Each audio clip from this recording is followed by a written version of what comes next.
నమస్తే నేను Keshav welcome to Suman TV. ఆంధ్రప్రదేశ్లో పొత్తులకి సంబంధించినటువంటి అంశాలు అలానే సీట్ల సర్దుబాటుకి సంబంధించినటువంటి అంశాలపైన ఒక స్పష్టత వచ్చేసింది. 118 సీట్లపైన తెలుగుదేశం జనసేన పార్టీ ఒక అండర్స్టాండింగ్ వచ్చేసింది. అందులో 99 సీట్లకి సంబంధించి అభ్యర్థుల ప్రకటన కూడా కంప్లీట్ చేసినటువంటి పరిస్థితి. రిమైనింగ్ 19 సీట్లపైన జనసేన పార్టీ ప్రస్తుతం కసరత్తు చేస్తుంది. అలానే మొత్తంగా 57 నియోజకవర్గాలని రెండు పార్టీలు కూడా ప్రస్తుతానికి పక్కన పెట్టినాయి. రెండో లిస్టులో తీసుకోబోయేటువంటి ఈ నియోజకవర్గాలకు సంబంధించి బీజేపీ కనుక కూటమిలో జాయిన్ అయితే ఎవరికి ఏ సీట్లు ఇవ్వాలి, మళ్ళీ అక్కడ బదలాయించాల్సినటువంటి సీట్లపైన కూడా ఒక క్లారిటీ ఇచ్చేటువంటి అవకాశాలు అయితే స్పష్టంగా ఉన్నాయి. ఇప్పటివరకు వచ్చినటువంటి ఈక్వేషన్స్ పరంగా చూస్తే అమలాపురం లోక్సభ స్థానం పరిధిలో ఎటువంటి ఈక్వేషన్స్ ఉన్నాయి, జనసేన పార్టీ ఎక్కడెక్కడ బరిలో దిగబోతోంది, అలానే తెలుగుదేశం పార్టీకి ఇందులో కలిసి వచ్చేటువంటి అంశాలండి. ఈ అంశాలను విశ్లేషించేటువంటి ప్రయత్నం చేద్దాం.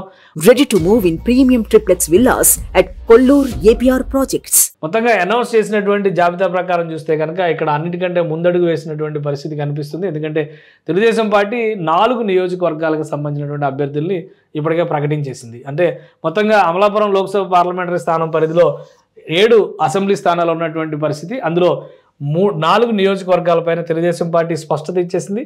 ఒక నియోజకవర్గానికి సంబంధించి జనసేన పార్టీ స్పష్టత ఇచ్చేసినటువంటి పరిస్థితి. ఎందుకంటే రాజోలు జనసేన పార్టీ గెలిచినటువంటి ఏకైక స్థానం గత ఎన్నికల్లో, అంటే 2019 ఎన్నికల్లో గెలిచినటువంటి ఏకైక స్థానం. సో ఇక్కడ నుంచి ఖచ్చితంగా జనసేన బరిలో దిగుతుంది. అయితే అభ్యర్థి ఎవరు అనే దానిపైన ఒక సస్పెన్స్ వాతావరణం నెలకొని ఉన్నటువంటి పరిస్థితి.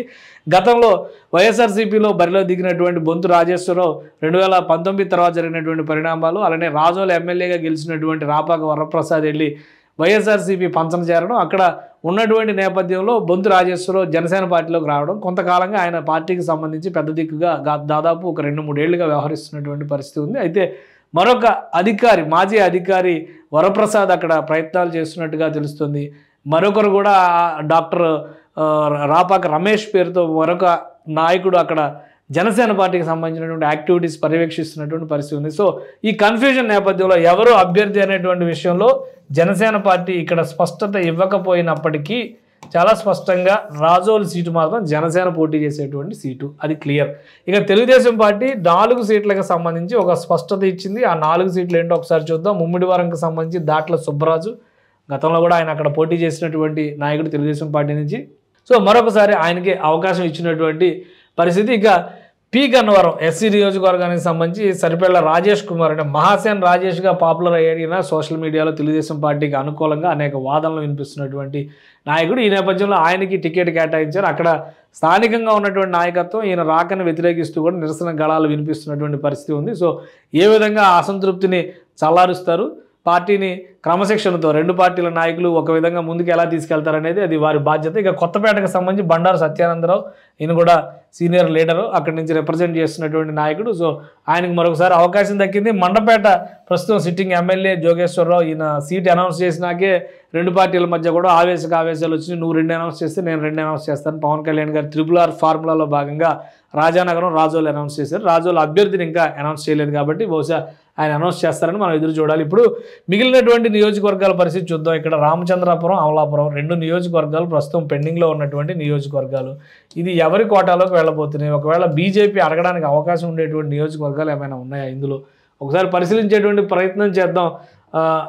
అమలాపురం లోక్సభ స్థానం పరిధిలోకి వచ్చేటువంటి రామచంద్రాపురం నియోజకవర్గం ముఖ చిత్రాన్ని ఒకసారి పరిశీలిద్దాం. ఇది చూస్తే కనుక ఓవరాల్గా ఇక్కడ ఎక్కువ శాతం కాంగ్రెస్, టీడీపీ, అంటే ఆ ఈక్వేషన్స్ టీడీపీ పుట్టిన కొత్తలో మాత్రం గెలిచింది, ఆ తర్వాత మళ్ళీ కాంగ్రెస్ కౌగిల్లోకి వెళ్ళిపోయినటువంటి నియోజకవర్గం ఇది. 2004లో పిల్లి సుభాష్ చంద్రబోస్ ఇండిపెండెంట్గా గెలిచాడు, కాంగ్రెస్లోకి వెళ్ళారు. 2009లో ఆయనే గెలిచారు.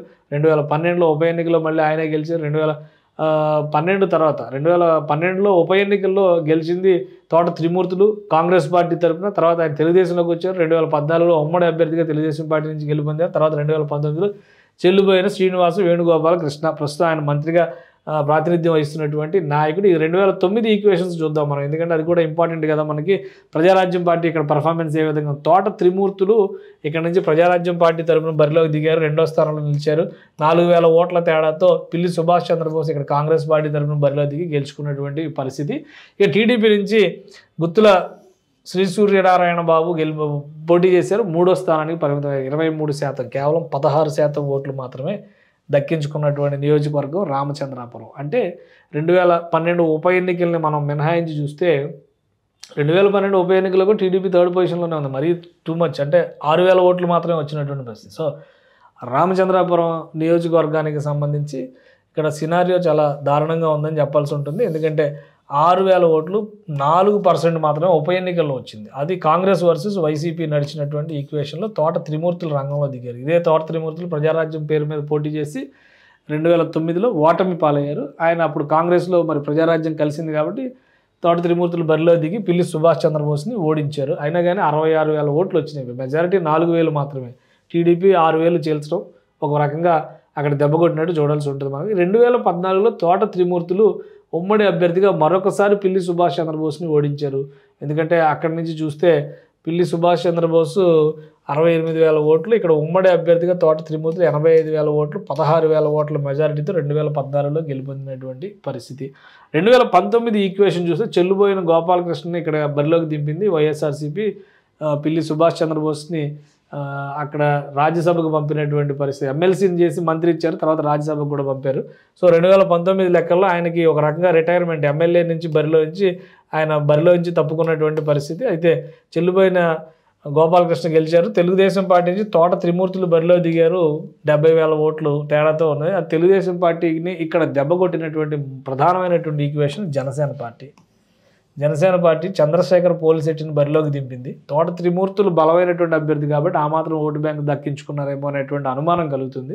సో ఈ 18,000 ఓట్ల చీలిక అనేది తోట త్రిమూర్తుల ఓటమికి బాటలు వేసిందని మనం చెప్పుకోవచ్చు. అంటే ఈ ఈక్వేషన్స్ పరంగా చూస్తే రామచంద్రాపురం నియోజకవర్గంలో జనసేన పార్టీకి ఈక్వేషన్ బాగానే కనిపిస్తుంది. కాబట్టి ఈ సీటుని జనసేన పార్టీ కోటాలో కన్సిడర్ చేయడానికి అవకాశాలు ఎక్కువగా కనిపిస్తున్నాయి.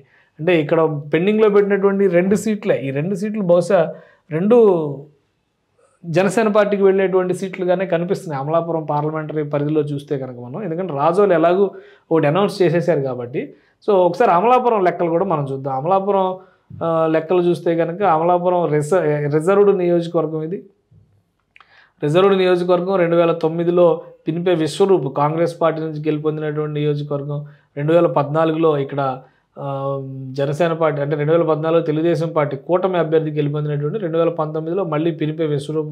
మనం చూసాం కదా కోనసీమ అల్లర్లు తగలబడిపోవడం, ఆ గొడవలన్నీ కూడా ఈ నియోజకవర్గం పరిధిలో జరిగినటువంటి కార్యక్రమాలే. కాబట్టి 2009 ఈక్వేషన్ ఒకసారి మనం పరిశీలిద్దాం. ఆ తర్వాత 2014 లెక్కలు కూడా చూసేటువంటి ప్రయత్నం చేద్దాం.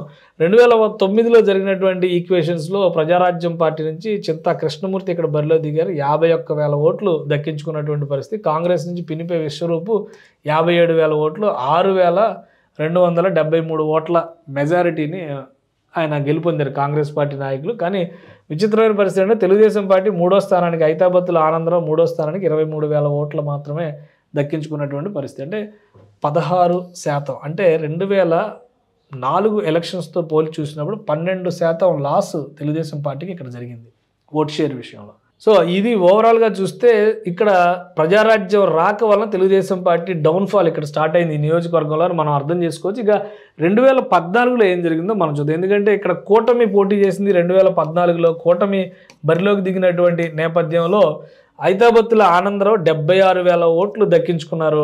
76,000 టీడీపీ గుర్తు మీద పోటీ చేసి, వైఎస్ఆర్సీపీకి చెందినటువంటి గొల్ల బాబురావు ఇక్కడ 64,000 ఓట్లు, అంటే 12,000 ఓట్ల మెజారిటీతో తెలుగుదేశం అభ్యర్థి విజయం సాధించినటువంటి పరిస్థితి అమలాపురం నియోజకవర్గంలో జరిగింది. ఎందుకంటే ఇక్కడ కూటమి, జనసేన, టీడీపీ, బీజేపీ అన్నీ కలిసి పోటీ చేసినటువంటి సందర్భం అది. మళ్ళీ ఇప్పుడు అటువంటి పరిస్థితి వస్తుందా అని ఆశిస్తున్నటువంటి నేపథ్యంలో ఈ ఈక్వేషన్ చాలా ముఖ్యమైనది. ఇక్కడ టీడీపీ కూడా గెలవగలదు అనేటువంటి సంకేతాలు చాలా స్పష్టంగా చూపించారు. కానీ టీడీపీ లేకపోతే ప్రజారాజ్యం పార్టీ సెకండ్ పొజిషన్లోకి వచ్చేసినటువంటి పరిస్థితి. అంటే కూటమి 2019 లెక్కలు ఒకసారి మనం చూద్దాం. ఎవరికి వారు వేరువేరుగా పోటీ చేసినటువంటి క్రమంలో మరొకసారి ఆధిపత్యం ఇక్కడ పినిపే విశ్వరూపు కాంగ్రెస్ నుంచి వైఎస్ఆర్ కాంగ్రెస్కి మారింది కాబట్టి 72,000, అంటే మెజారిటీ 25,000 ఓట్ల మెజారిటీ వచ్చింది. ఇక్కడ చీలిక చూస్తే కనుక 2 పార్టీలు, Telugu Desam party sitting MLA Aithabathula Anandarao అక్కడ ఎమ్మెల్యేగా బరిలో దిగి ఆయన 46,000 ఓట్లు, అంటే 27% మాత్రమే ఓటు షేర్ దక్కించుకున్నారు. జనసేన పార్టీ నుంచి శెట్టిబత్తుల రాజబాబు బరిలో దిగారు. ఇది ఎస్సీ రిజర్వ్డ్ నియోజకవర్గం కాబట్టి ఇక్కడ పోటీ కూడా చాలా గట్టిగానే ఉంది. చూడండి 45,200 ఓట్లు, అంటే 26%, జస్ట్ 1% మాత్రమే మార్జిన్ అనమాట. ఇక్కడ 2 పార్టీలకి కలిపి చూస్తే మనం 1% మాత్రమే తేడా. మెజారిటీ 25,000 ఉంటే చీల్చినటువంటి ఓట్లు 45,000 ఉన్నాయి. కాబట్టి అమలాపురం నియోజకవర్గాన్ని జనసేన పార్టీ తన కోటాలోకి అడగడానికి బలమైనటువంటి సంకేతాలు ఇక్కడ చాలా స్పష్టంగా కనిపిస్తున్నాయి. సో ఓవరాల్గా అమలాపురం పార్లమెంటు స్థానంలో ఉన్నటువంటి మొత్తం 7 నియోజకవర్గాల్లో మరొకసారి అదే ఈక్వేషన్ కనిపిస్తుంది.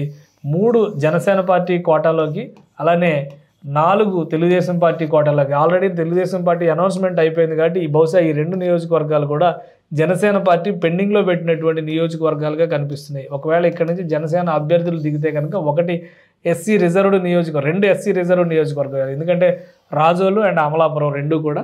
రామచంద్రాపురం మాత్రం నార్మల్ జనరల్ కాన్స్టిట్యున్సీ కాబట్టి ఇక్కడ అభ్యర్థుల ప్రకటనకి కొంత సమయం తీసుకోవచ్చు. రెండో జాబితా మార్చి 3వ తేదీలోగా ప్రకటించేటువంటి అవకాశాలు ఉన్నాయి కాబట్టి అప్పుడు ఈ నియోజకవర్గం పైన జనసేన పార్టీ స్పష్టత ఇచ్చేటువంటి అవకాశాలు అయితే కనిపిస్తున్నాయి.